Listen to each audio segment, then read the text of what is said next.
Donc, bonsoir à tous, comme je le disais, et bienvenue à ce premier webinaire, ce premier meet-up des Ambassadors Series 2024, donc qui est un ensemble de meet-up destinés à un public étudiant. Et donc, pour cette première séance, nous accueillons aujourd'hui un professionnel du domaine de l'animation et de l'art graphique, donc qui est M. Issa Baba, qui doit venir faire cette présentation aujourd'hui à la frontière entre l'intelligence artificielle et l'art graphique numérique. Donc, M. Issa Baba, qui est, comme je le disais, un professionnel dans ce domaine-là, qui est actuellement le CEO de Canary Magic et qui est également formateur dans les domaines de l'infographie et de la création de contenu média. Donc, sans plus tarder, je vais te laisser la parole, Isaba, pour revenir plus en largeur sur ta présentation et nous dérouler le méthode d'aujourd'hui. D'accord. Okay. Bonjour à tous, j'espère que vous allez bien. Ce qu'on va faire, je vais partager mon écran rapidement et essayer de présenter à peu près ce qu'on fera dans le cadre de ces meet-ups et définir en même temps aussi l'atelier comme il faut. Donc, je vais demander à ce que chacun puisse avoir, si possible, un stylo et une feuille, ce serait bien, de pouvoir noter certains logiciels sur lesquels on va travailler. Ici, c'est bon, je me lance.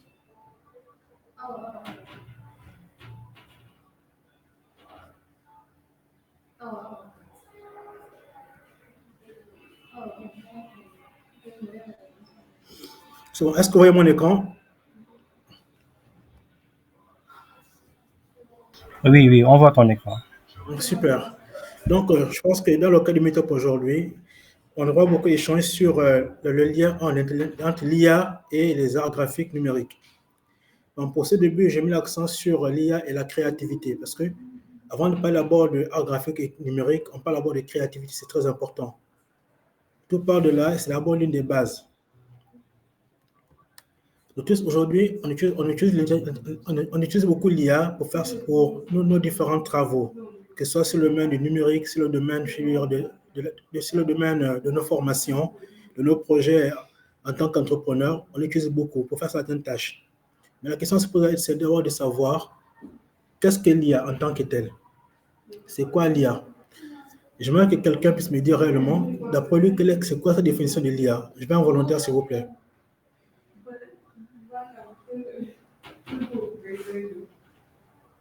Il faut que l'atelier soit actif, au moins qu'on puisse partager, c'est très important. Oui, je crois que si quelqu'un veut répondre, il peut juste lever la main et allumer son micro. Donc, un volontaire, s'il vous plaît. Il y a Cher, il peut y aller. Cher, vas-y. Cher, on t'écoute. Bon, moi, je définis l'IA, en fait. Selon moi, l'IA, c'est tout système informatique qui aide à faire des choses qu'on aurait pu réserver à l'intelligence humaine. Donc, en résumé, en fait. Bon, c'est exactement ça. C'est-à-dire l'IA, si je peux dire, c'est toutes les tâches que la machine veut faire, que l'être humain peut aussi faire. Aujourd'hui, par exemple, lorsqu'on doit écrire un email, faire un rapport par rapport à nos projets, même faire déjà un mémoire, l'IA peut le faire. Donc, à peu près, il fait comme nous. Mais sachant que l'IA, on doit savoir que c'est un outil. C'est nous qui le commandons, c'est nous qui disons à l'IA, voilà ce que tu dois faire. C'est ça qu'on appelle la réflexion créative. Parce que avant d'abord d'aller sur ChatGPT, par exemple, mettre un texte, il y a d'abord une réflexion qu'on fait. D'où le texte qu'on va utiliser, d'où qu'on appelle en jargon prompt. C'est un texte qu'on va rédiger et lui dire de faire ça pour nous. Maintenant, lui, il va chercher et nous proposer la solution. C'est très important à le savoir. Parce que lorsqu'on parle de jeu d'IA dans le monde graphique et numérique, tout part d'abord du texte qu'on va proposer, la question qu'on va demander à l'IA. Donc, aujourd'hui, le but de l'atelier sera d'échanger là-dessus sur comment créer un prompt efficace et en même temps, comment générer des images avec l'IA. On le verra. Donc, il y a différents outils que je vais partager tout à l'heure qu'on va utiliser et chacun va essayer de le tester. Maintenant, l'IA, on l'utilise dans différents domaines, dans le domaine des arts graphiques, des arts visuels, l'écriture et dans la musique. On a différents prompts. Le prompt, c'est le texte qu'on utilise, ça peut être le code, parce que les développeurs utilisent des codes. Nous, aussi, l'IA, on peut dire c'est le code qu'on va utiliser pour générer un texte. C'est-à-dire, sur l'IA, on va utiliser un prompt qu'on appelle code, que je vais appeler code, qui nous permettra de générer un texte dans lequel on va lui poser une certaine question. Et ces questions-là, il va soit nous proposer des éléments, soit un visuel, ou même encore proposer du texte, ou encore de la musique, ça dépend. Je prends un exemple. Sur le volet 1, si on demande à l'IA aujourd'hui de nous proposer une ville futuriste, il va falloir lui donner certains détails. Donc, c'est nous qui demandons à l'IA de nous faire, pour nous proposer des choses. Et ces choses qu'on lui demande là, c'est à nous de le guider. Parce que lui, en tant que, je peux dire, outil informatique, beaucoup vont l'utiliser. Mais c'est à nous de le guider, de dire à l'IA, voilà ce que je veux exactement. Maintenant, lui, sur la base de ce que tu vas lui demander de faire, il va te proposer des solutions. Et pour ça, ce que je demande toujours aux apprenants, c'est d'avoir un stylo et une feuille. Sur un stylo et la feuille, essayez de noter réellement qu'est-ce que vous voulez faire avec l'IA. Quel est l'objectif que vous voulez atteindre avec ça? On nous poser une question. Sinon, il va vous générer trop d'informations ou trop de choses qui peuvent ne pas être en adéquation avec ce que vous voulez.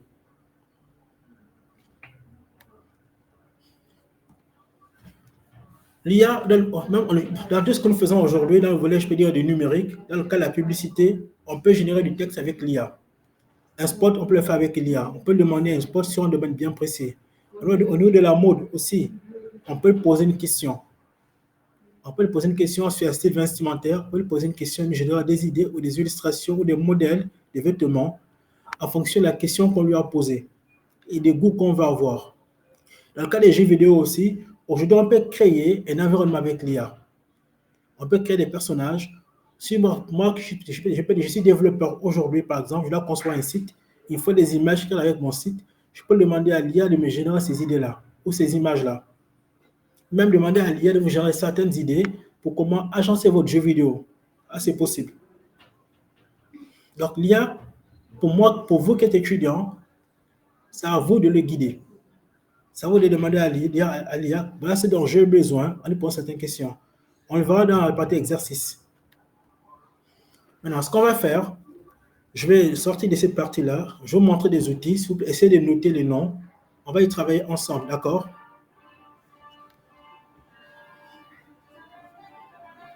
Pour commencer, je vous invite à aller sur Google, vous tapez ça, TempMay. TempMay s'écrit T-E-M-T-E-M-P, espace M-A-I, TempMay. C'est bon? Essayez de me répondre, c'est mieux, ça me permet de voir. L'adresse, c'est pourquoi exactement? Normalement, ce qu'on va faire, réellement, l'adresse permet de créer des... Il y a un micro qui est ouvert. Okay. TempMay nous permet de créer des emails jetables. Parce que plus souvent, lorsqu'on se connecte dans différents sites, on a de créer des comptes. Et ces comptes, on utilise nos emails personnels. Et pour plus de sécurité, on peut avoir, grâce à l'IA, des emails jetables. TempMay vous permet de créer des emails jetables que vous réutilisez à chaque fois pour n'importe quel site que vous allez faire. L'IA que vous allez utiliser, TempMay vous permet de générer des emails jetables. Si. Mais bon, je pense peut-être tout le monde ne sera pas en mesure de suivre de façon en atelier. Tu peux avancer, après on verra. Ça marche alors. Donc, allez, une fois, je vais dire sur Google, vous tapez Lexica, Lexica AI. Lexica, c'est L-E-X-I-C-A.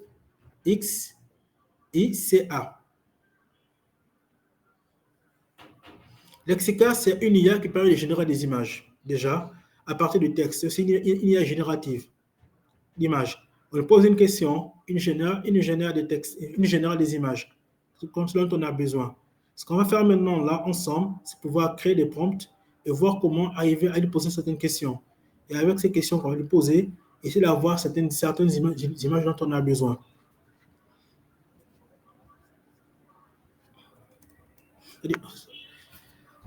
Le but, vraiment, c'est d'avoir un webinaire, je peux dire, un peu pratique. Au moins, à la fin du webinaire, que chacun puisse être capable d'utiliser ces différents outils que je propose. Et ça, pour moi, le plus important. Si c'est bon, dites-moi, comme ça, je commence. Oui, tu peux y aller, je pense. Super. Donc, bon. Sur Lexica, une fois que vous êtes là-dessus, Lexica, il est en anglais. Déjà. Lexica, il est en anglais. Donc, pour une utilisation rapide, pour ceux qui me disent anglais, c'est facile. Pour ceux vraiment qui sont bloqués en anglais, vous allez sur Google, vous allez sur Google Translate directement. Vous posez la question.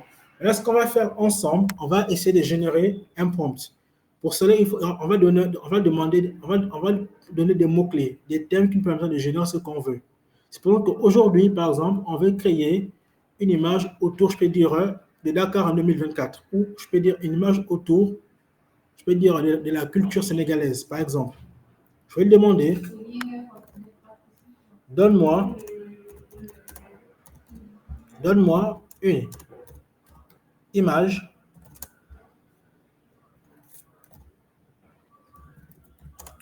mettant en valeur la culture africaine, par exemple.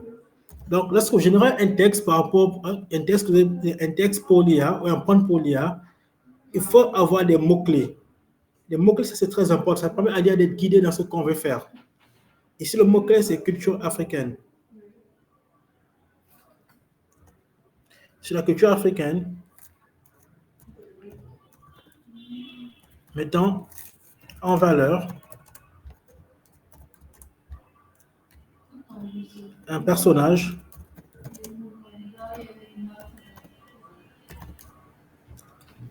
médiéval.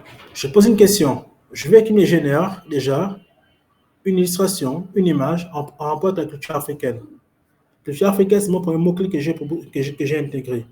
Second mot-clé, personnage médiéval. L'IA, déjà, ce que je fais, je copie ce texte d'abord en premier. Ensuite, je viens sur Lexica.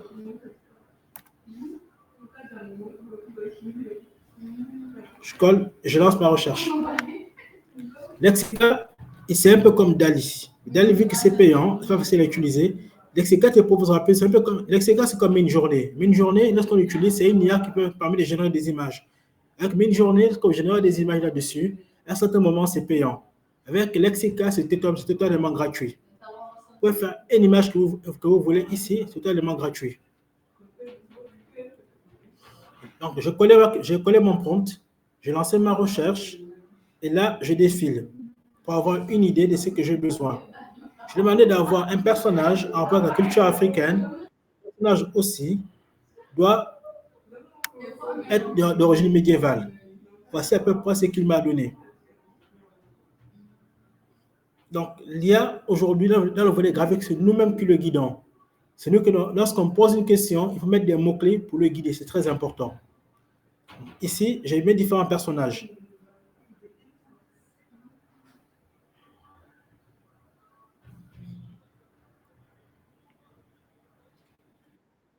Quelqu'un d'autre a une question qu'on peut lui poser. Il faut qu'elle soit actif. Oui, si quelqu'un a une question, il peut y aller directement.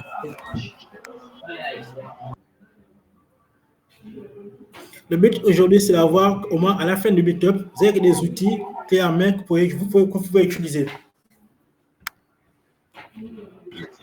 Je pense pour celui-ci, c'est assez clair. Hein. OK. Donc, c'est bon. OK, donc ce qu'on va faire, on va sur le second outil. Je pense que tout le monde connaît, si je ne me trompe pas, Freepik. Si je ne me trompe pas. Pour ceux qui sont dans le volet graphisme, ils connaissent Freepik. C'est un site qui facilite l'accès à des images. Quel que soit le support qu'on veut, quel que soit une vidéo, une affiche, beaucoup d'images, on vient ici les récupérer. Mais Freepik aussi a intégré une IA. Ce qui est bien Freepik, c'est ce qui vous donne comme je peux dire, résultat comme image, c'est un peu de manière généralisée.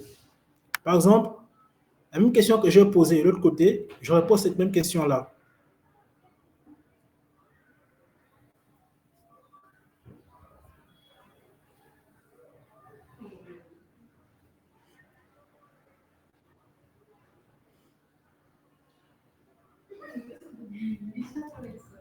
Freepik a un avantage.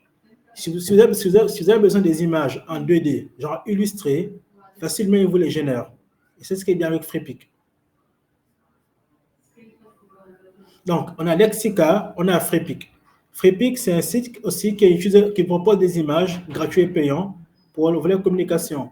Maintenant, avec son IA aussi, on peut générer des images dont on a besoin. Si dans le site qu'il a proposé, l'image qu'on cherche n'y figure pas, ici, en niveau de l'IA, on peut lui poser la question. Il génère l'image dont on a besoin. C'est bon, à ce niveau, il y a des questions?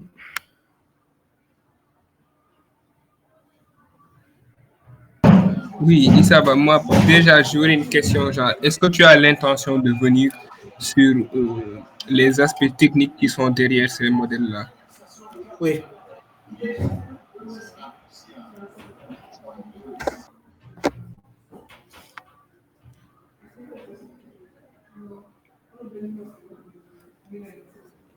Excusez-moi, je reviens sur le site. OK. Je ne cherche pas le cas de Lexica en premier. Lexica, dans ce volet en question, ici, lorsqu'on lui génère une image en 2D ou en 3D, ça dépend de la question qu'on lui pose. Ça dépend du prompt qu'on lui pose. Au niveau de Lexica, aujourd'hui, moi, en tant que développeur ou en tant que graphiste, tout part de mon besoin. Tout part de mon besoin. La première chose à faire d'abord, c'est quoi? C'est, une fois sur Lexica, c'est vous devez créer votre compte. Le compte, il est gratuit. Ensuite, une fois le compte créé, prenez le temps d'avoir une feuille studio, de vous poser certaines questions. Qu'est-ce que j'ai besoin de générer en termes d'image? Aujourd'hui, dans le volet, je peux dire, le volet graphique et numérique, quel que soit le domaine d'activité, on a besoin d'avoir des images pour pouvoir illustrer ce qu'on fait. Parfois, le texte qu'on a dans notre diaporama, il faut qu'il soit en rapport avec l'image qu'on a proposée, ou l'image qu'on a proposée doit être en rapport avec le texte qu'on propose. Et pour ça, c'est là l'IA, il intervient. Il nous aide à voir l'image qui cadre avec le texte qu'on met dans notre diaporama ou dans notre PowerPoint. Et pour cette IA, il y a des questions à lui poser. Aujourd'hui, l'IA était conçue dans ce sens-là. On lui pose certaines questions et lui, le but, c'est de nous apporter certaines réponses. Et ces réponses-là, c'est à nous de le guider. Comment? En créant un texte. Dans ce texte en question, on intègre des mots-clés. Dans ce texte qu'on propose aussi, en intégrant des mots-clés, on doit détailler à peu près ce dont on a besoin. Sinon, on a une réponse qui est hors de ce qu'on a besoin.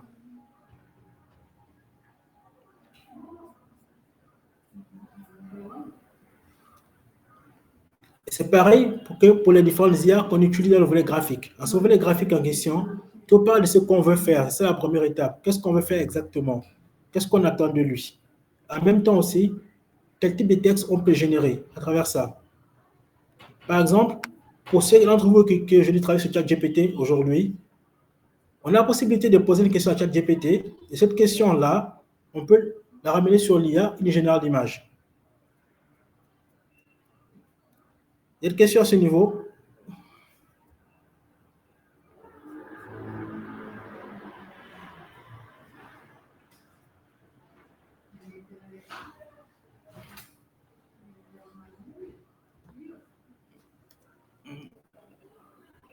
Il y a des questions à ce niveau-là?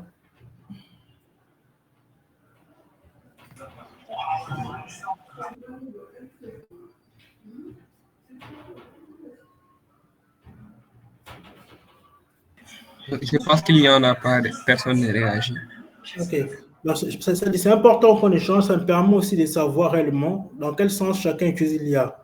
Déjà, je me remets que deux personnes puissent prendre la parole, qu'on puisse échanger là-dessus.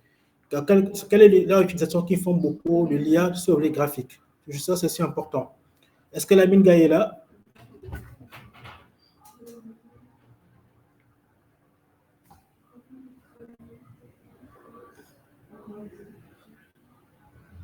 C'est le but du meetup aujourd'hui, c'est de ne pas juste faire un meetup théorique, je veux que ce soit pratique.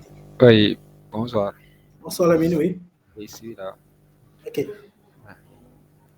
Je pense que tu es étudiant, n'est-ce pas? Oui, je suis développeur, quoi. Super. Maintenant, en tant que développeur, dans quel sens tu utilises souvent l'IA dans tes travaux? Oui, moi, j'utilise l'IA généralement lorsque je veux, par exemple, réduire mon code, lorsque j'écris un code très très long. Et voilà, je n'ai pas beaucoup de temps pour réduire ça. Je réduis ça avec l'IA. Et généralement avec ChatGPT. Ok. Maintenant, pour la partie graphique et numérique, comment tu procèdes? Ça généralement, par contre, je le crée moi-même, quoi. Ok. C'est pour cela, oui. Je suis là aujourd'hui pour regarder un peu. Super. Ok. Maintenant, Par exemple, pour vous qui êtes développeur et graphiste, je pense que c'est FreePic qui est mieux adapté à vous. Parce que FreePic, pas mal de sites web que j'ai rencontrés, que j'ai eu à découvrir, il utilise beaucoup dans ce sens-là. On voit des images qui sont adéquates. Je prends un exemple. Sur FreePic, aujourd'hui, si je suis dans la restauration, supposons, je peux demander directement, génère-moi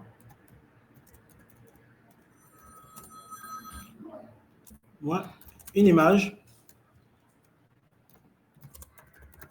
pour un site web sur la restauration, par exemple. Je mets africaine. À chaque fois, je dois mettre un mot-clé. FreePic, c'est un site qui facilite l'accès à des images typiquement gratuites. Et à chaque fois, en lui posant la question, mettez toujours un mot-clé. J'ai mis l'accent sur la restauration africaine. Maintenant, je lance ma recherche.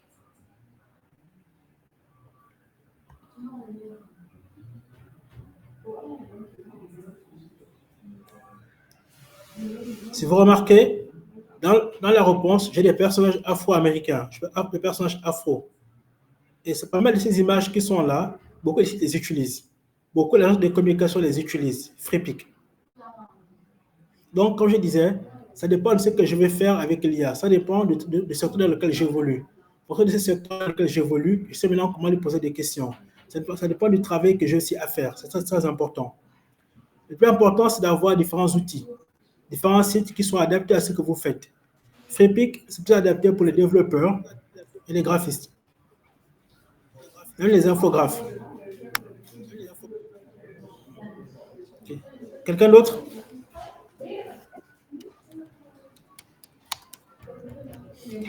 Je pense que c'est assez clair pour FreePic, hein, peut-être qu'on peut avancer. Ok. Bon, c'est important que puisse échanger avec certains d'entre eux. Au moins, ça te permet d'avancer et connaître un peu pour le domaine. Déjà, lui, les développeurs, qui en dehors de, je peux dire, de la mine, qui est graphiste, qui est dans notre domaine d'action.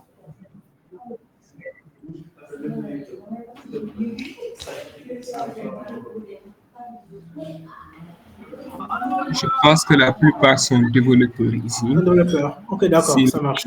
Dans la donnée. D'accord, ça marche. Maintenant, ce qu'on va faire, on va aller sur un autre outil. Je pense que comme FreePic, c'est bon. Maintenant, pour vous qui êtes graphiste aussi, si vous avez d'avoir des icônes, supposons, dans le cas de votre site web, vous devez concevoir. Il y a un micro qui est ouvert quelque part.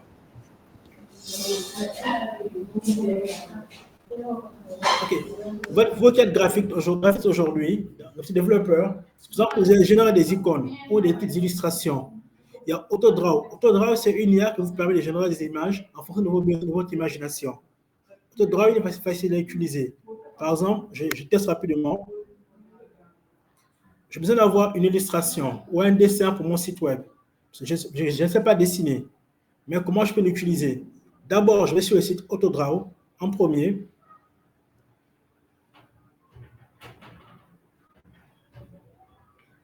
Ça vient. Je vais sur le site, j'entre dans la partie vert, et là, qu'est-ce que je fais? Autodraw, comment il procède? Vous avez un travail à faire. Vous ne savez pas dessiner.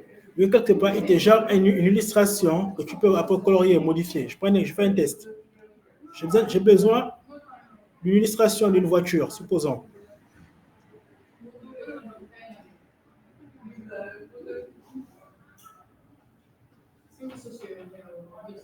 Là, c'est mon dessin.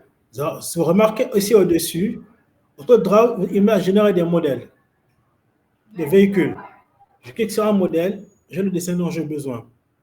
Donc, dans le cas de, par exemple, en tant que développeur aujourd'hui, en tant que graphiste, parfois je peux avoir un marché ou un projet où je dois mettre des illustrations ou des icônes. Les icônes, je ne sais pas les faire, je ne sais pas dessiner. Avec l'IA Autodraw, qu'est-ce qui est possible de faire? C'est faire une illustration simple de mon idée. Ensuite, il me génère des modèles directement. Et au fur et à mesure, il faut utiliser chaque modèle par rapport à votre créativité.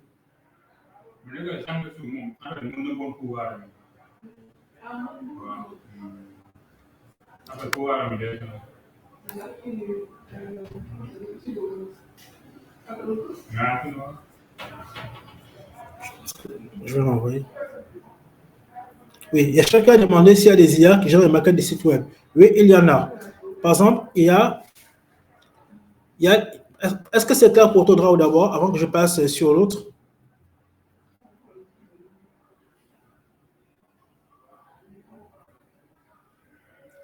C'est clair à ce niveau?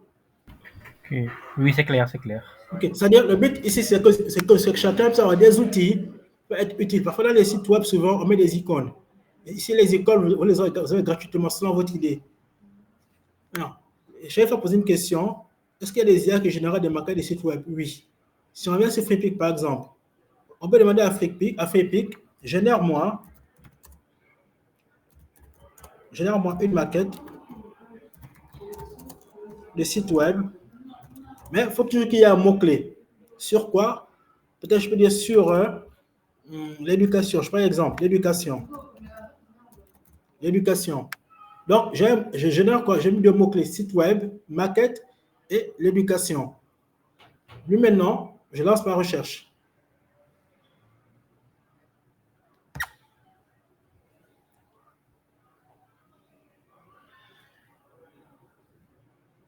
Vous avez vu? J'ai quelques idées à ce niveau. Maintenant, on peut aller plus loin. Avec Freepik, on peut avoir des vecteurs et des PSD qui sont modifiables. Donc, vous avez remarqué, ici, on a photo, PSD, vecteur, toutes les images. En cliquant sur PSD,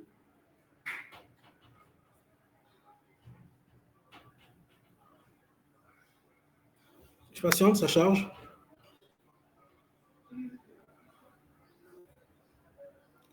Mais génère tous ces éléments-là qu'il m'a générés sont des PSD que je peux télécharger et modifier. Maintenant, je ne vais pas aller plus loin. J'ai dit maquette.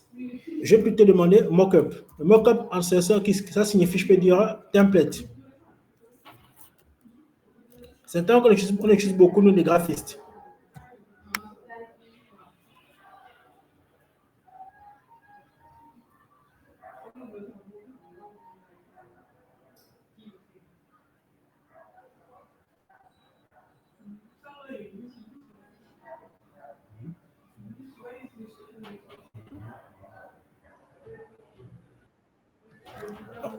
Ça dépend de la question que vous demandez à Freepik.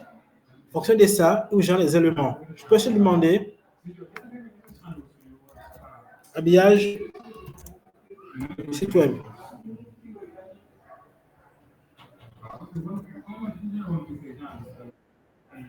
Vous avez vu? Là, j'ai des modèles d'habillage de site. Et c'est en PSD. Donc, je peux les télécharger et modifier sur Photoshop. Donc, Freepik, c'est un outil que beaucoup utilisent, que moi j'utilise beaucoup dans certains de mes projets, dans certains de mes travaux. Parfois, si je dois modifier un site web, je vais sur Freepik directement, prendre le modèle d'habillage dont j'ai besoin. Que ce soit pour vos cas de vie, ainsi de suite, même pour vos portfolios, Freepik vous les met à disposition.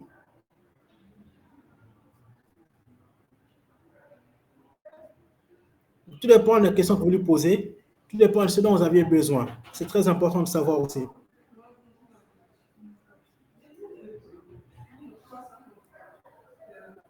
L'autre outil qu'on peut utiliser par ça, c'est Gamma. Gamma nous permet aussi de concevoir des maquettes de sites web et en même temps aussi générer des PowerPoint.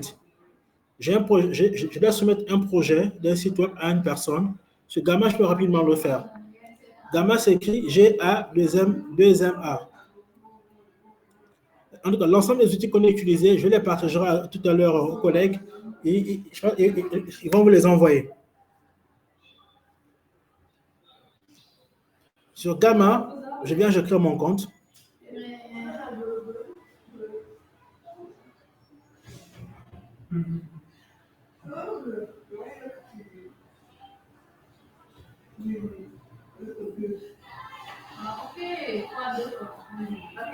Une fois dans Gamma, ça c'est l'interface, déjà.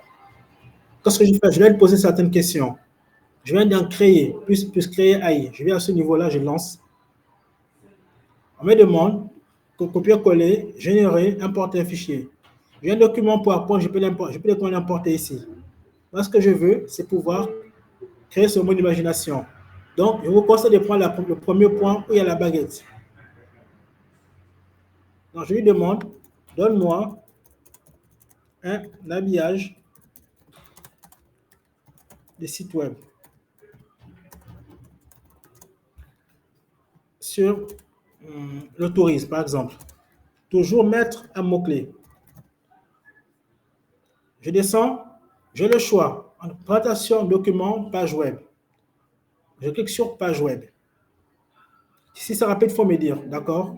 Je reprends. Je clique sur page web. Ensuite, je vais sur continuer. Me demande combien je dois ajouter. Bon, là, j'ai pu l'écrire parce que je l'ai beaucoup utilisé. Me demande combien je dois utiliser. Je peux dire 2 pages. Donc, moi, je peux aller jusqu'à 10. Quand je vais jusqu'à 10, par exemple, c'est le maximum que je peux utiliser. Je sors d'ici parce que ici, ce code-là, j'ai tellement travaillé avec que j'ai pu les crédits à ce niveau. Excusez-moi. Je vais me déconnecter, je me connecte sur le point.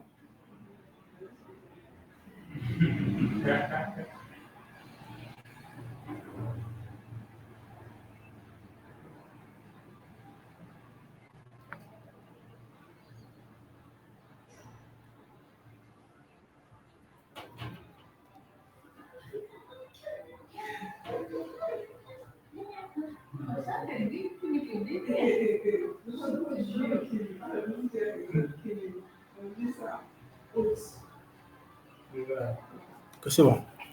Je reviens. Donc, sur Gamma, je viens sur créer avec AI.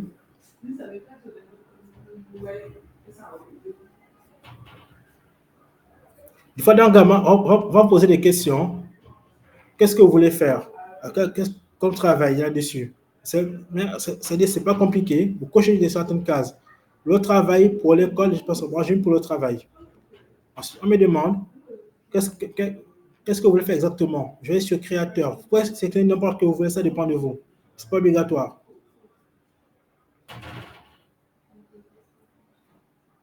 Ok, c'est bon. Donc, c'est l'interface de Gamma. Une fois sur Gamma, je viens ici sur créer, plus créer AI. Une fois à ce niveau-là, me pose la question, par où je veux commencer? Par mettre du texte, par générer ou importer un fichier. Bon, si je vais sur générer, je n'aurai pas beaucoup de texte à écrire. C'est limité. Si je viens sur coller, là, j'ai le temps de mettre beaucoup de texte et des détails. Moi, je lui demande maintenant, donne-moi un habillage des sites web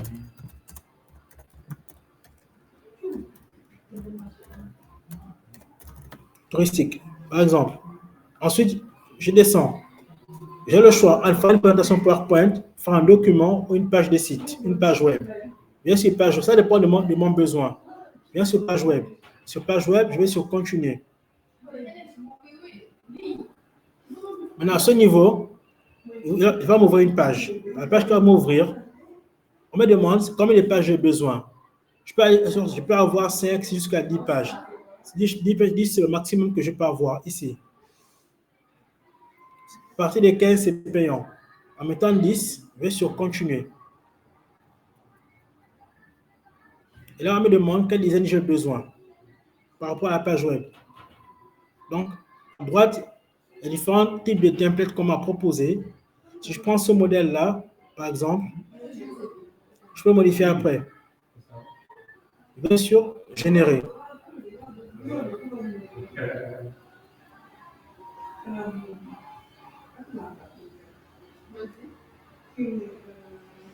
Il me génère déjà par rapport à ça la page de design du site. Et là, je peux le télécharger directement. Il peut générer le texte que vous avez besoin et en même temps le design du site.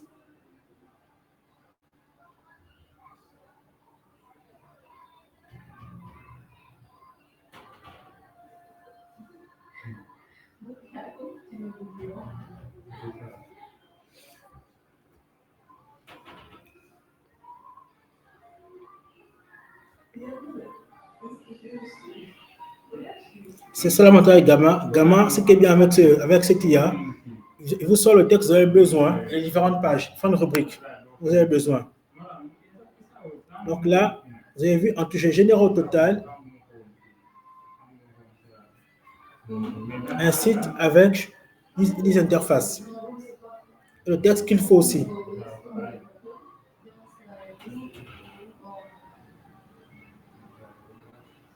Donc, c'est quoi le secret? Le secret ici, c'est la question qu'on lui pose. C'est ça le secret. Tout dépend de la question qu'on va lui poser. Quel que soit l'IA que vous allez utiliser, tout dépend du texte que vous allez générer. La question, comment vous allez reformuler votre question. Tout part de là. Et là, ça, soit je peux le publier, ça dépend de moi, ou bien je peux le télécharger.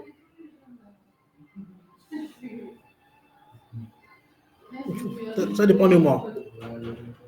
Soit bien, je peux aussi le télécharger directement, soit en PowerPoint. Il y a des questions à ce niveau?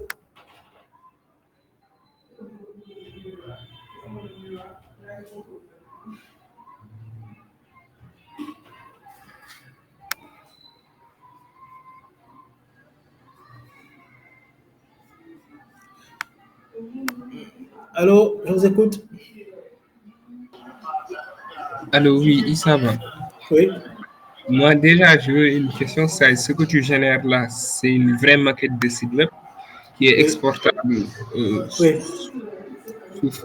sous format programmable, ou bien c'est juste quelque chose qui ne peut être importé qu'en PowerPoint? Bon, ça dépend. La partie publiée, tu peux l'écrire sous forme programmable. Ça dépend de toi. Ça dépend. Voilà pourquoi tu peux le récupérer soit en PowerPoint, tu modifies le texte, bien soit tu l'importes en PDF, ou bien quand cette partie qui publie le site par exemple par défaut, je pense que si je ne me trompe pas, c'est peut-être programmable. Bon, c'est vrai que j'ai jamais testé la partie web. Moi, c'est plus la partie PowerPoint sur laquelle je travaille. Par exemple, vous avez vu, j'ai mis publié, je vais essayer de voir le site. J'ai cliqué sur publier.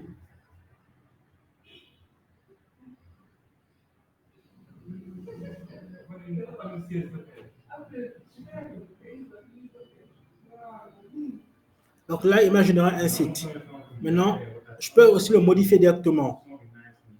Toujours à ce niveau.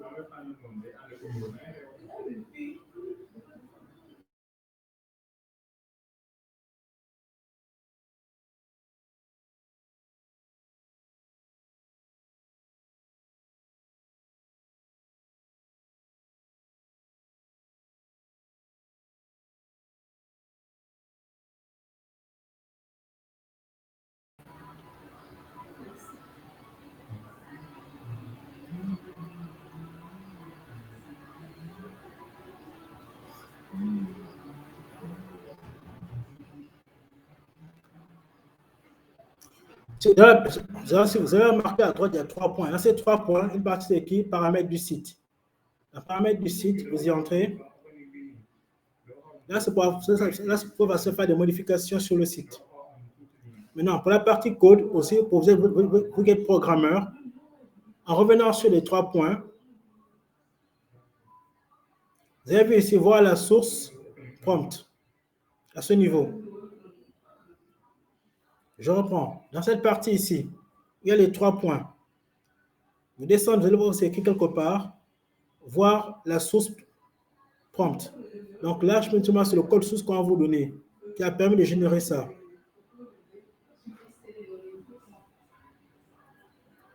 On va dire, moi, j'ai beaucoup utilisé plus dans le cas de PowerPoint.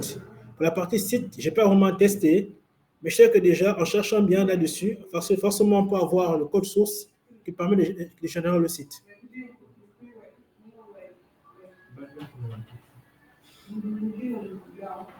Oui, c'est ça. Merci beaucoup. Okay. Mais ce que je vous conseille beaucoup, c'est de jeter un œil sur Freepik. Freepik, en fonction de vos différents projets et travaux, il faut avoir un grand nombre de visuels qui sont modifiables sur Photoshop. Et c'est par rapport au design de vos sites web. C'est là où Freepik il intervient. Il y a pas mal de sites, il y a pas mal d'entreprises qui utilisent aujourd'hui pour faire le design de leur site, pour faire le design de leur communication.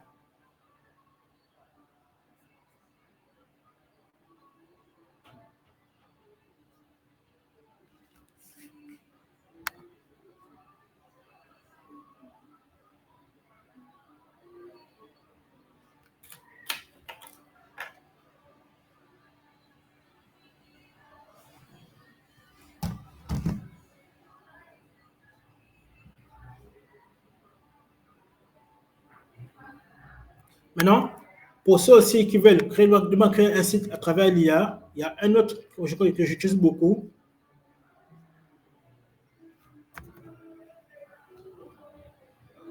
C'est Landing Site AI. Landing Site AI, directement, tout ça, vous l'aurez. Directement, vous lui posez une question, il vous offre un site web. Bon, je vais rapidement traduire ça.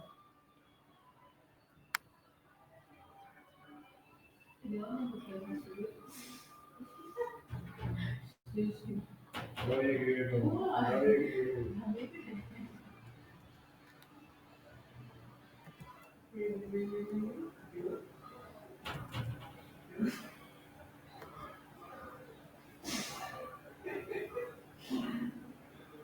avez vu, on créer un site gratuit. Mettez le nom de la structure, par exemple. Je mets le nom, je peux peut-être l'appeler Kids Sénégal, le site. Ensuite, je mets ma description. Un site sur la jeunesse sénégalaise.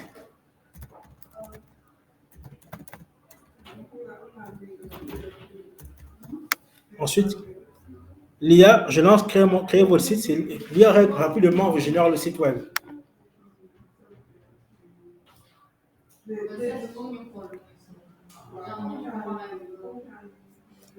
Choisir le template, le design de jeu. Dans un site qu'on crée souvent, puis on doit du code sur le design. Quel design va avec mon site? Je regarde parmi tous les modèles que j'ai, lequel je peux utiliser. J'ai un site pour enfants, donc à ce modèle-là qui me plaît. Donc je viens là, utiliser ce template.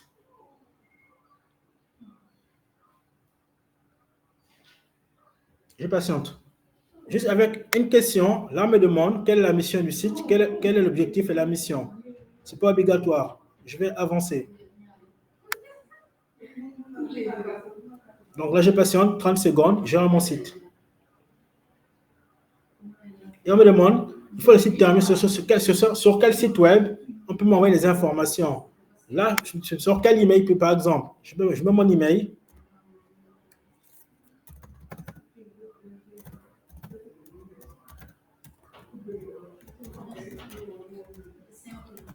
Donc, l'IA et les arts graphiques nous permettent de donner un design cohérent à nos travaux.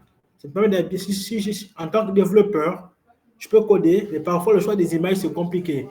Parfois, je n'ai pas le temps de chercher des images dans des sites compliqués. Donc, grâce à ça, facilement, j'ai un template qu'on me donne que je peux modifier à ma guise. Mais il faut aussi avoir des sites où je peux avoir des images. Là, Lexica intervient, là, Freepik intervient. Dans Freepik, je peux avoir des belles images qui peuvent facilement intégrer. Mais si ça ne me plaît pas, j'ai Lexica aussi qui peut facilement me générer des images. Vous avez vu? Là, je vais sur le site.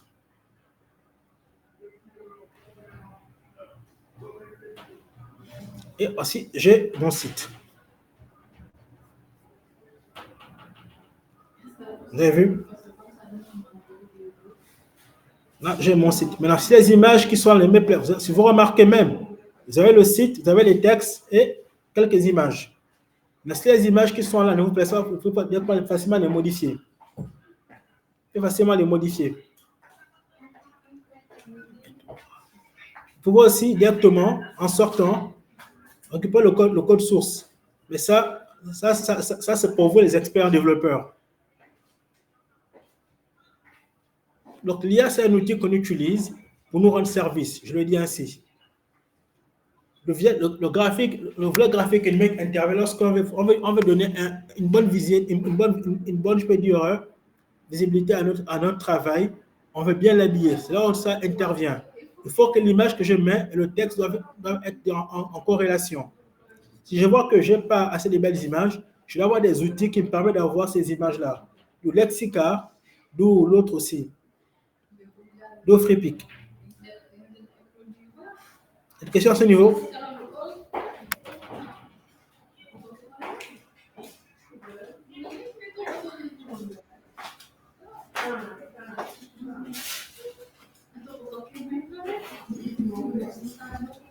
Ok, je pense qu'il y a 5 questions.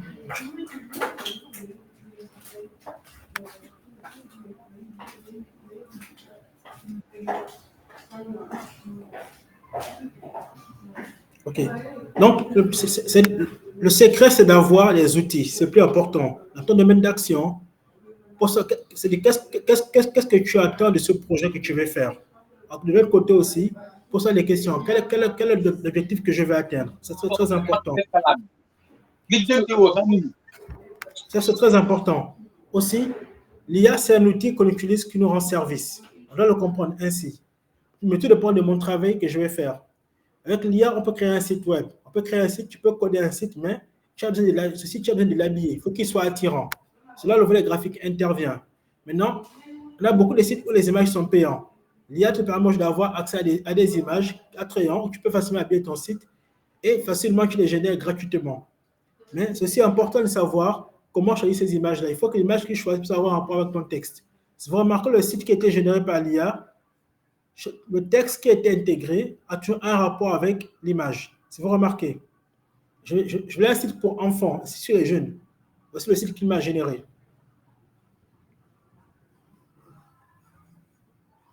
C'est le site qu'il m'a généré. Avec du texte. Parce que parfois, c'est un travail, il faut écrire le texte et mettre l'image. Ça demande trop de réflexion. Alors qu'ici, grâce à l'IA, on a les deux en même temps. On a l'image qu'on veut faire, on a le texte qu'on veut intégrer. On peut aussi le modifier. Maintenant, si les images qui sont ici là ne me plaisent pas, j'ai FreePic ici qui me permet facilement de générer des images.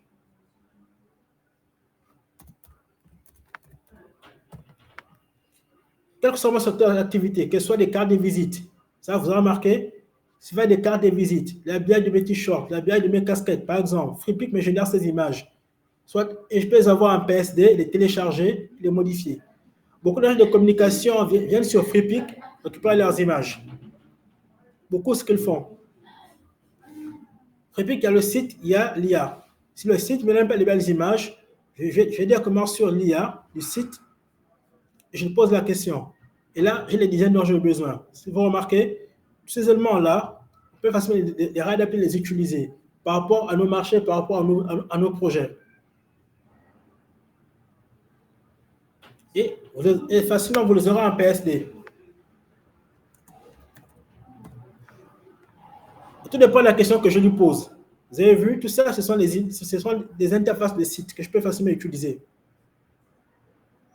Tout dépend de la question que je lui pose. Je lui ai posé la question Moco Graphic Template. Ce sont des modèles web. Il m'a sorti différents designs. Il y a ce modèle-là, et ainsi de suite. Différents modèles qu'il m'a proposés.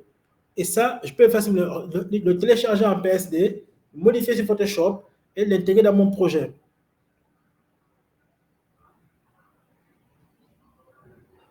Donc, il y a quelque part une facilite la tâche par rapport à la recherche. On va passer des heures sur Photoshop ou sur Google à chercher des images, alors qu'ici, sur FreePic, grâce à l'IA, on peut facilement avoir accès à une banque d'images qu'on peut facilement utiliser. Et enfin, selon notre créativité, on peut la modifier sur Photoshop. Mais ce qui est bon à savoir, c'est que sur FreePic, les images qui ont des couronnes jaunes sont payantes. Ceux qui sont sans couronne, c'est gratuit.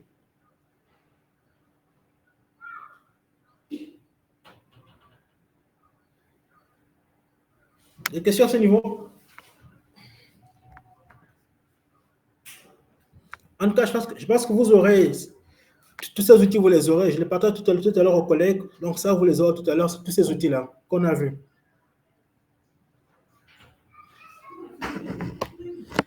S'il y a un point que vous n'avez pas compris, dites-moi, je reviens là-dessus rapidement.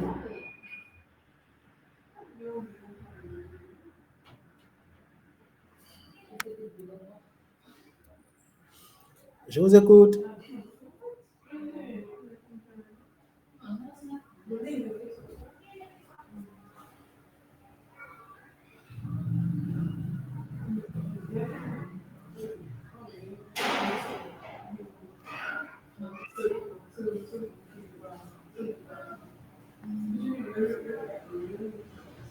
C'est clair pour tout le monde? Ouais, je pense que c'est bien pour la majorité. Hein. C'était le dernier outil à présenter. Donc, c'était cet outil-là, landing site, qui fait parce qu'à travers l'IA, je génère rapidement un site web. Et en même temps, faire le link en landing site et FreePic.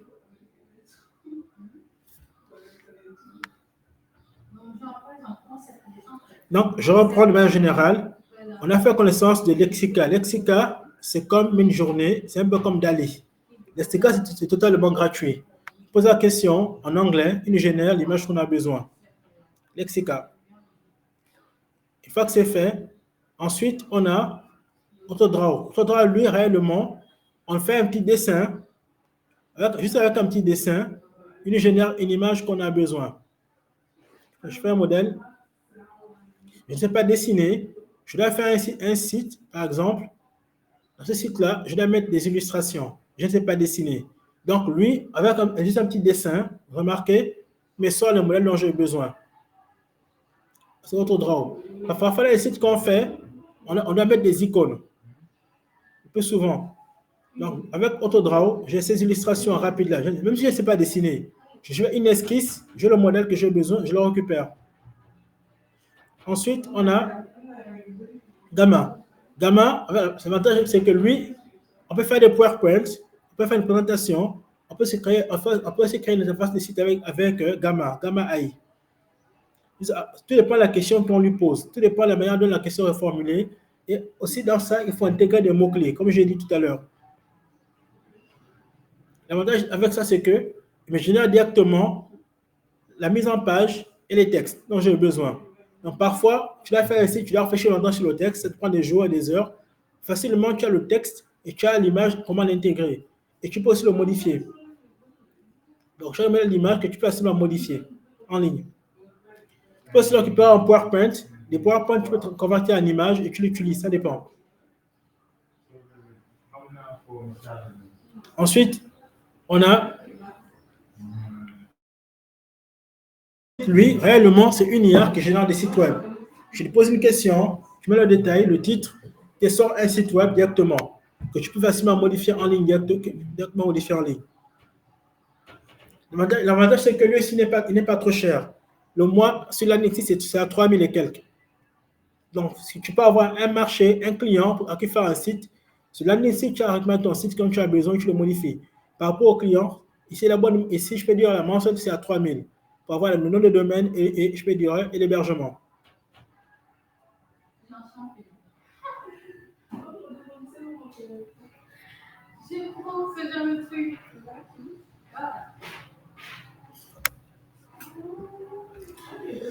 C'est bon pour les outils, j'espère que ça n'a pas été rapide. Et s'il y a un outil que vous n'avez pas bien compris, dites-le moi, je reviens là-dessus.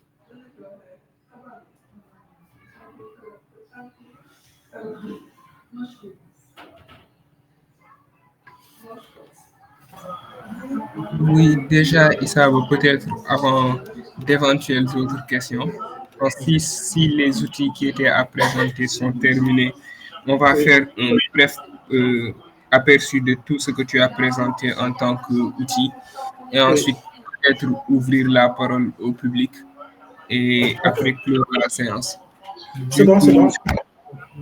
Du coup, bon, je crois que ce séminaire-là était beaucoup plus orienté pratique, comme vous l'avez dit, notamment sur la découverte d'outils d'intelligence artificielle pouvant être utilisés pour produire du contenu graphique.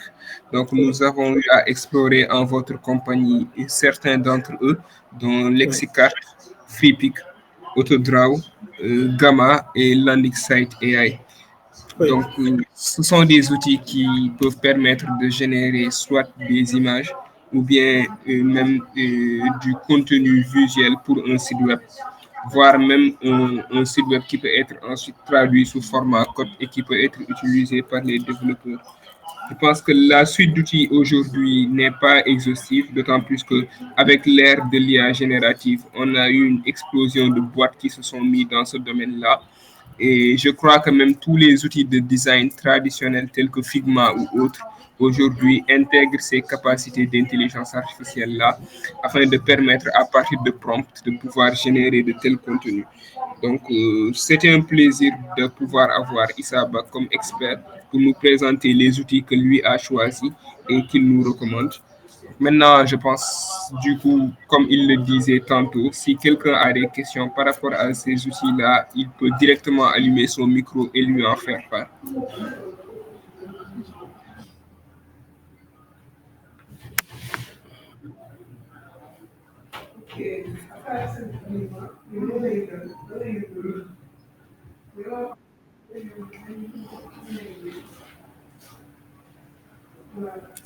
La parole, c'est à vous. Je vous écoute.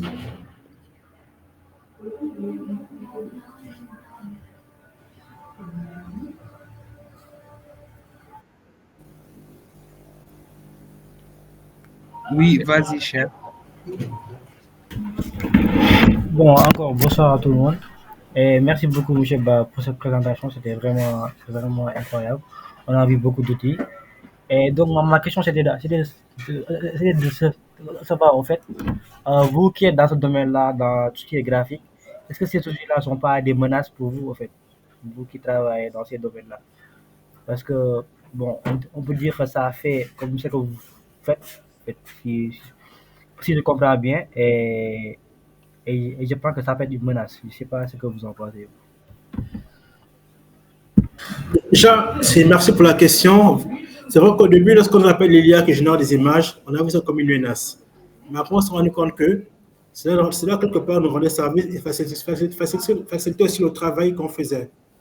Nous, on est dans le domaine de l'animation, de la bande dessinée numérique, aussi dans le domaine de tout ce que design graphique. Parfois, ça dépend de ce que le client demande. Des clients qui veulent quelque chose de simple, qu'on peut facilement faire avec l'IA et lui fournir.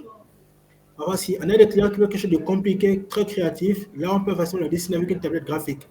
Donc, je ne dirais pas que c'est une menace, ce n'est pas une menace. C'est comme toi, aujourd'hui, qui es développeur aujourd'hui, tu avais avec l'admin site, tu peux facilement faire un site avec l'IA.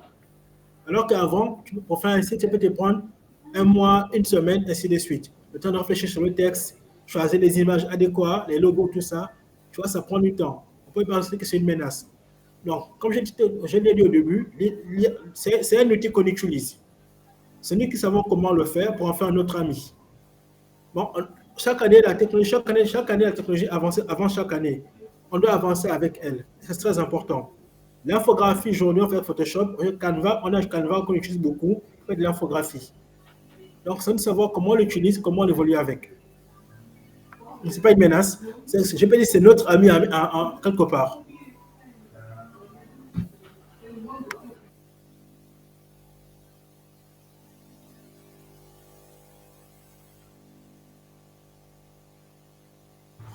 Question? Alors, moi, j'ai une question également, M. Ba. Donc, personnellement, je suis un fan de l'animation japonaise. Donc, du coup, j'aime bien ce qui se fait et j'ai eu l'occasion de voir en fait l'évolution de la qualité graphique au niveau de cette animation-là. Du coup, moi, ce que je voulais demander, c'est parce que j'imagine que pour produire ce genre de contenu-là, il faut des techniques graphiques très avancées, voire même peut-être un peu de la 3D. Donc aujourd'hui, qu'est-ce que l'intelligence artificielle vous apporte dans ce côté-là? Bon, c'est vrai qu'à ce niveau, par rapport à l'animation, ce n'est pas le cas de la 2D. Bon, je crois que le Kirikou, on n'a pas encore vu une IA capable de faire ce genre de conception. Parce que là, ça demande une certaine créativité. Dans la 3D aujourd'hui, avec Sora, qui a été lancé tout récemment, facilement, on peut avoir quelques images en 3D. Parce que la 3D, c'est un algorithme. Tu poses la question, tu poses une question, je vais dire à l'IA, il te sort les choses en 3D. Mais lorsqu'on parle de dessin animé, on parle en plus de créativité. Il faut qu'on sente la touche personnelle. C'est là maintenant, nous, on sent que l'IA ne peut pas nous aider dans ce sens. L'IA peut nous aider comment? Il faut créer des décors. Parce qu'avant, il faut dessiner le décor, ainsi de suite, ça prend du temps. L'IA peut être un ami dans le sens qu'il faut créer des décors. Mais pour les personnages, Ça, c'est à nous de le faire. Parce qu'il faut qu'on montre cette partie de créativité-là, comment ça a été fait. Sauf que l'animation, c'est un travail. Ça demande vraiment du boulot parce qu'il faut apprendre à dessiner, connaître l'anatomie humaine, être capable de générer les personnages avec les formes comme il faut et les différentes façons de positionnement du personnage. Et peut-être des faces, des profils, des trois quarts. Donc, tous ces éléments, il faut savoir les maîtriser. Maintenant, dans la partie conception, il y a un domaine où l'IA peut intervenir sur les décors. Parce que l'animation, c'est beaucoup de dessins qu'on fait et chaque dessin, on crée des mouvements. Oui, je vois. Effectivement, au niveau des décors, ça peut aider. Peut-être aussi au niveau des personnages 3D. Aujourd'hui, il y a pas mal d'outils d'IA qui viennent du côté de la 3D. Je ne sais pas si vous avez eu à regarder du côté des Gaussian Splattings. Je pense que je faisais une présentation récemment sur ça. Et donc là, ça vous permet de générer des scènes aussi entières en 3D à partir d'un prompt, quoi. Donc peut-être ce genre d'outil-là aussi peut-être se démocratisera dans le futur dans ce domaine. Parce que par exemple, sur Sénégal, je dois faire un dessin animé sur Lac Dior. Lac Dior, on n'a pas des images d'archives de Lac Dior, par exemple. Ou bien je peux dire sur Samba Garage, le prince de Fouta. Tu vois, il faut reconnaître les images d'archives. C'est là où la créativité humaine intervient. Cette partie-là, on ne sait pas si au niveau de l'IA, ils ont déjà accès à ces ressources, parce qu'il y a des choses que l'IA peut avoir, il y a aussi à ses limites. Des choses où c'est la créativité humaine qui ressort. Par rapport au décor, c'est facile à faire. Par rapport au personnage, l'IA peut générer certains personnages, parce que l'avantage, c'est qu'au niveau de l'IA aussi, il y a une question à se poser, c'est la question des droits d'auteur. Si l'IA te génère une image et que moi, j'ai un projet d'animation, je vais dans le même site, est-ce que j'aurai pas le même personnage que l'IA a géré dans mon projet? C'est la question qu'on doit se poser. L'IA te génère pas mal d'images. Si moi, je pose cette question-là à l'IA, il me sort quelque chose. Est-ce que le personnage que l'IA m'a proposé là, je ne l'aurais pas quelque part, je ne l'aurais pas ailleurs? C'est là que la créativité intervient. Ça, parfois, il est bon que toi, tu as tes propres éléments à toi que tu as préparés, tu sais comment les intégrer. Il y a certaines images que l'IA ne peut pas nous donner. Si on prend le cas, aujourd'hui, je peux dire je parle de la Dior, Lucien Diatra, toutes ces personnes de la culture sénégalaise. Est-ce que l'IA a ces photos historiques de ces personnages-là? La question à se poser. Effectivement, je vois tout à fait. Merci. Oui, vas-y, Nia.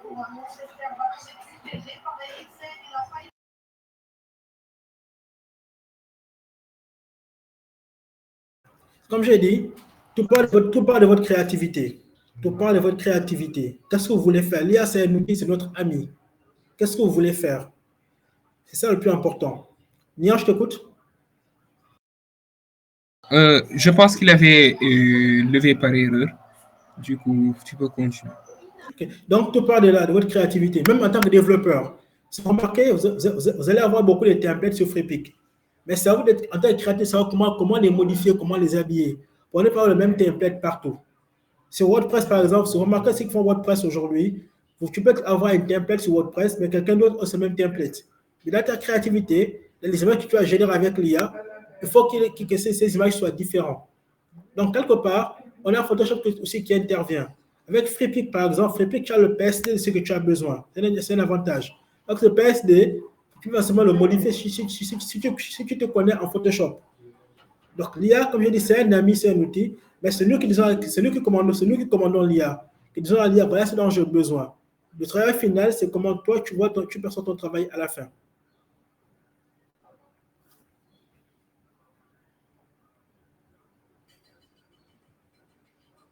Surtout que vous, en tant que développeur aujourd'hui, vous avez un boulot, vous avez le code, vous devez coder, sortir, je peux dire, tout ce qui est code, concernant le site à concevoir. D'un côté, comment habiller le site. Donc, il y a deux travail à faire selon vous. Il faut que l'image que vous devez choisir doit être en rapport avec le texte qui est dans le site. Maintenant, si le client, pour qu'il doit faire un site, n'a pas d'image, ça sera à vous de générer ces images-là, lui envoyer les modèles, il faut les choisir. Encore même s'il n'a pas de logo, ça va lui concevoir un logo pour son site. Vous voyez? Donc, ce volet graphique et une image interne. Parce qu'un site qui a trop de texte aujourd'hui, les gens n'ont plus le temps de beaucoup lire. Là, les gens, qu'est-ce qu'ils veulent? C'est voir un site intéressant, qui est bien, un très beau site, avec des belles images, ça attire, ça capte l'attention. Donc, c'est à ce niveau-là que l'IA peut intervenir. Mais aussi, lorsqu'on fait appel à l'IA, il faut bien choisir les images que vous voulez. Ça, c'est très important. Il faut bien choisir vos images. Si votre site parle de la culture sénégalaise, on voit la tour Eiffel à l'intérieur, vous voyez, ce n'est pas intéressant. Donc, tout parle de ce que vous allez intégrer comme image aussi. Il faut bien les choisir. Il faut que ce soit en rapport avec vos textes. Donc, l'IA, c'est vous qui le guidez dans le prompt que vous allez rédiger. Questions que vous allez poser, posez les questions essentielles avec quelques détails. Je vais une image de la culture sénégalaise, je vais une image sur la cuisine sénégalaise, exemple. Il y a des images sur ces éléments-là. D'accord, Issaba. Merci beaucoup pour ces rappels-là et le fait de souligner l'importance de la créativité de l'homme, même lorsqu'on a ces outils-là. Donc ça, c'est très important. Donc, je ne sais pas, peut-être si on n'a pas d'autres réactions, on va clôturer sur ça. Bon, je ne sais pas. Nyan qui écrit, je pense. Peut-être que Issaba, tu peux lire et lui répondre.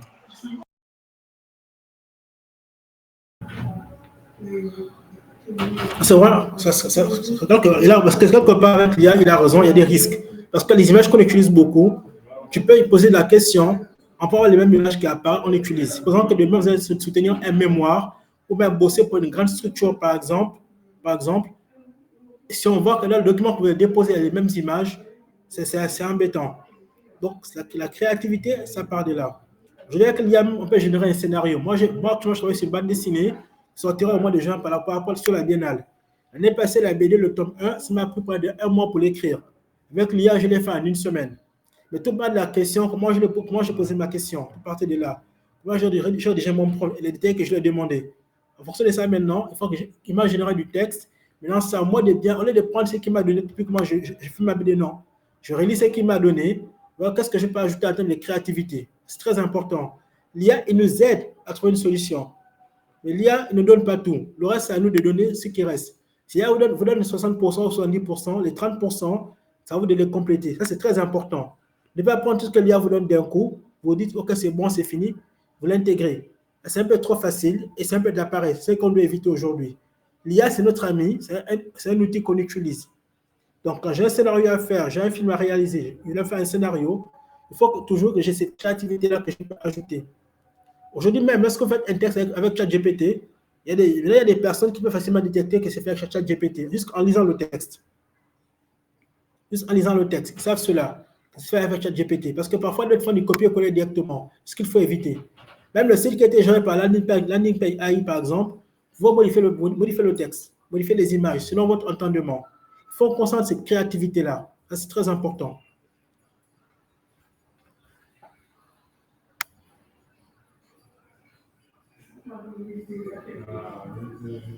Oui, c'est vrai. On parle beaucoup de paresse intellectuelle parce que l'IA facilite le travail. Tu es assis tranquille au salon, tu es assis, tu mets un texte qui te soit la réponse. Mais ceci est important.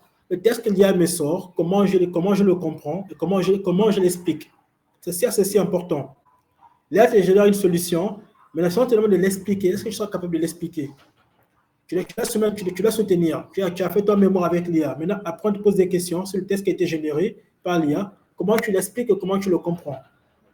Donc, toute cette partie-là, il y a la recherche qui est importante, il y a la culture toujours importante. Il faut connaître mon sujet, savoir comment je l'explique. Si l'IA me sort un très bon document, c'est beau. Mais là, la partie orale, comment je l'explique, il y a un souci. Il faut que les deux doivent aller ensemble. Si je dois présenter un site web, l'IA me donne un site qui est très, très beau. Après, on me demande d'expliquer le site, comment je l'ai fait. C'est compliqué.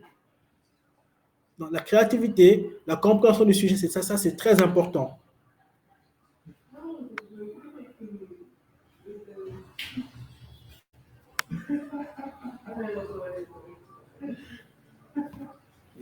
Quelqu'un d'autre?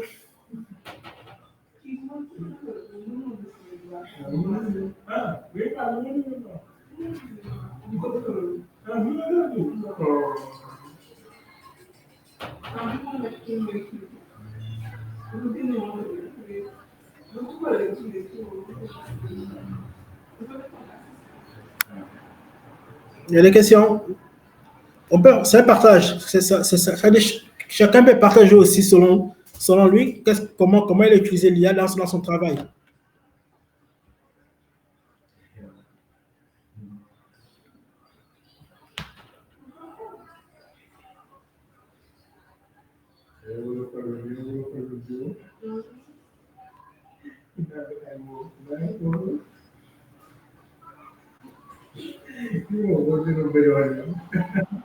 Je pense, Issa, pour l'instant, il n'y a plus de réaction.